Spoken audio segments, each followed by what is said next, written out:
Ассалаумағалейкум, құрметті қазақ елі.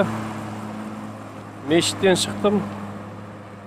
Мешітте қазір естігенім имамның айтқаны мынау Екібастұзда болып атқан апатқа, қиын жағдайға ел болып көмектесейік деп, атсалысайық деп шақырып жатыр халықты. Өте дұрыс, ол көмектескен, қол ұшын берген.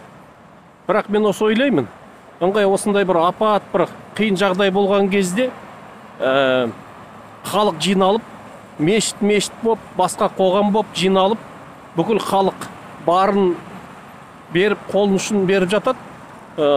Дұрыс ол бір жағынан. Бірақ бізде неше түрлі үлкен ұлттық компаниялар қайда қарап отырады. Миллиардтаған доходтары бар.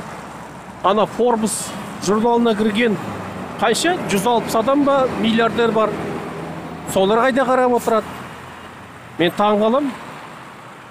Жай қарапайым халық 1000 теңгеден 500 теңгеден жинап қол ұшын беріп атады. Жалпы басқа жағдайларда да осы ұлттық компаниялар бәр жерде әлеуметтік жағдай шешуге ең біріншіден солар атсалысу керек қой. Бәр жерде.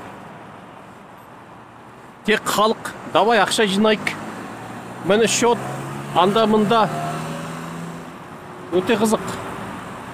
Ең бай миллионер компаниялар, ұлттық компаниялар қаншамас түр-түрі бар. Бүкіл таблица Менделей шығып жатыр. Жер асты байлығы. Бірақ солардың біреуі ауыздары қимылдап, не қолдары қимылдап, осындайда көмек беріп атқан естімеймін мен.